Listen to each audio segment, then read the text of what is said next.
శ్రీమాత్రే నమ. జయ గురు దత్తాత్రేయ నమ. ఈ వీడియోలో మనం కన్యా రాశి వారికి ఏప్రిల్ 20వ తారీఖు నుంచి 26 మధ్యలో జరగబోయే వార ఫలాలు పరిశీలిద్దాం. మరి కన్యా రాశి వారికి కొద్ది రోజుల పాటు రాశి అందే సంచరిస్తున్నటువంటి కేతువు సరైన సమయంలో సరైనటువంటి నిర్ణయాలు తీసుకోలేకపోవడం వల్ల చాలా వరకు వచ్చిన అవకాశాలు పోగొట్టుకోవడం జరుగుతూ ఉంటుంది. ఇక అష్టమ స్థానంలో రవిగ్రహ సంచారం జాతకుడికి అధికారుల వల్ల అవమానాలు ఇబ్బందులు వచ్చే అవకాశం ఉన్నది. అలాగే అధికారులతో విరోధాలు సమస్యలు వచ్చే సూచనలు కూడా చాలా బలంగా సూచిస్తున్నాయి. అందువలన సాధ్యమైనంత వరకు జాతకుడు ఉద్యోగ సంబంధించిన విషయాల్లో కానీ అధికారులతో కానీ చాలా జాగ్రత్తగా వ్యవహరించవలసి ఉంటుంది. అనవసర విషయాల్లో జోక్యం చేసుకోకుండా తన వరకు తన కార్యక్రమాలు పూర్తి చేసుకుంటే చాలా మంచిగా ఉండే అవకాశం ఉన్నది. అలాగే కొంతమందికి సడన్గా అనారోగ్యపరమైనటువంటి సమస్యలు ఎదురయ్యే అవకాశం ఉంది. కాబట్టి కొద్దిగా అనారోగ్య సమస్యలతో ఇబ్బందులు పడుతున్నవారు ఈ వారంలో కొంత జాగ్రత్తగా ఉండవలసి ఉంటుంది. వారం ప్రారంభంలో ఏదో ఒక విలువైనటువంటి వస్తువు మీ గృహ అవసరాలకి కావాల్సిన విధంగా సమకూర్చుకుంటారు. ఎక్కువగా ప్రయాణాలు చేయడం వల్ల ధనం ఎక్కువ వృధా అవుతూ ఉంటుంది. ఎక్కువ శ్రమ పడినప్పుడు కూడా చేపట్టిన కార్యక్రమాలు పూర్తి కాకుండా మధ్యలో ఆగిపోవడం కూడా జరుగుతూ ఉంటుంది. అయితే కుజుడు లాభస్థాన సంచారం వల్ల ఆకస్మిక ధనలాభం లాంటిది వచ్చే అవకాశం ఉంది. మీరు ఒక యాంగిల్లో ధనం కొరకో వేరే అవసరం కొరకో ప్రయత్నం చేస్తుంటే అది వేరొకరి ద్వారా పని పూర్తయ్యే అవకాశం ఉన్నది. ముఖ్యంగా మీ యొక్క చిన్ననాటి స్నేహితులు రక్త సంబంధికులు మీ యొక్క అభివృద్ధికి చాలా వరకు సహకరించే అవకాశం ఉంది. అంటే మీరు ఊహించని విధంగా ఒకరి దగ్గర నుంచి సహాయం పొందామని మీరు ప్రయత్నం చేస్తుంటే మీరు ఊహించని విధంగా వేరొకరి దగ్గర నుంచి ఆ సహకారం పొందే అవకాశం ఉంది.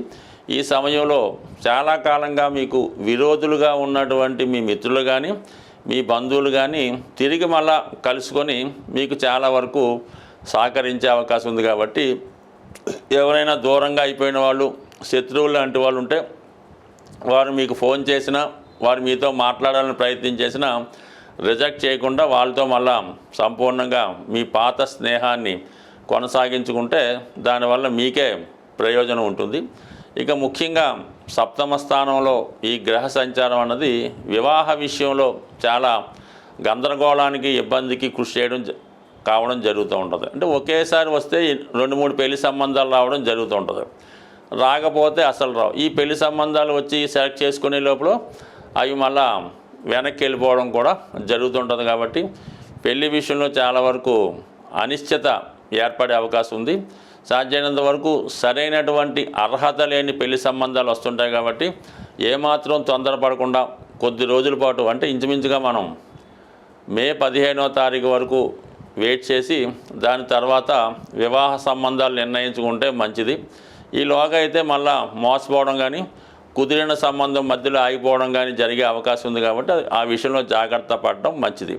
ముఖ్యంగా భాగ్యస్థానంలో ఉన్నటువంటి గురువు మరి మీకు ఈ రాశిలో ఉన్నటువంటి విద్యార్థులకి ఉన్నత విద్య అవకాశాలు వస్తాయి. మంచి విషయాలు తెలుసుకుందామనే ఆలోచన కలుగుతుంది. పుణ్యక్షేత్రాలు దర్శిద్దామనే మీ ఆలోచన చాలా వరకు నెరవేరే అవకాశం ఉంటుంది.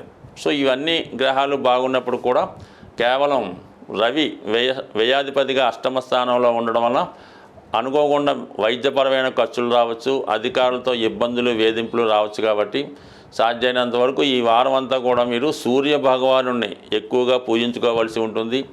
ఆదిత్య ఉదయం పారాయణ చేసుకోవడం, రోజు సూర్య నమస్కారం చేసుకోవడం, గోవుకి నానబెట్టిన గోధుమలు పెట్టడం ద్వారా ఈ దోషం తొలగే అవకాశం ఉంటుంది.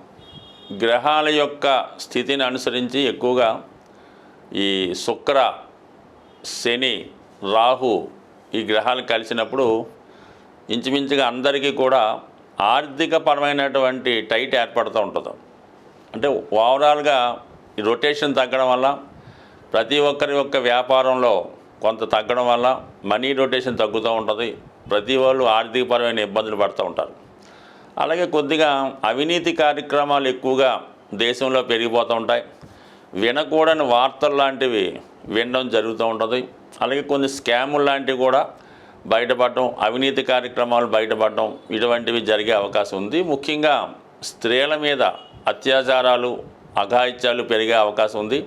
వారిని అణగదొక్కాలనే ప్రయత్నంలో కొంత క్రూరంగా కొంతమంది ప్రవర్తించడం కూడా ఈ శుక్రరాహుల కలయికి కారణం అవుతూ ఉంటుంది. బట్ ఏదైనా జాతకులు ఇటువంటి సంఘ దురాచారాల నుంచి బయటపడే విధంగా ప్రతి ఒక్కరూ కూడా దీనికి అంటే ఎక్కువగా శివుణ్ణి, సుబ్రహ్మణ్య స్వామిని పూజించుకోవడం వల్ల ఇటువంటివి తగ్గే అవకాశం ఉంది.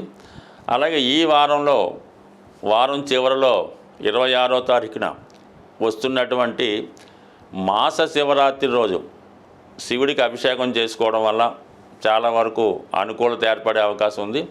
అలాగే ఎక్కువగా ప్రతి ఒక్కరి యొక్క జీవితం, జాతకాలు బాగుండాలంటే గోవుని సేవించవలసి ఉంటుంది, స్త్రీలని గౌరవించవలసి ఉంటుంది. చిన్నవాళ్ళ దగ్గర నుంచి పెద్దవాళ్ళ వరకు కూడా వారిలో మాతృత్వాన్ని చూడడం వల్ల, స్త్రీని పూజించడం వల్ల జాతకుడు వ్యక్తిగతంగా అభివృద్ధి చెందుతాడు. అతనికి లక్ష్మీయోగం కలుగుతూ ఉంటుంది.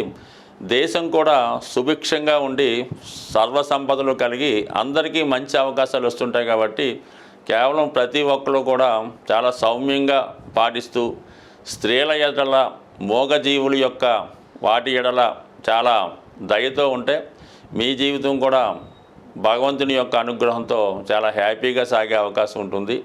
స్వస్తి.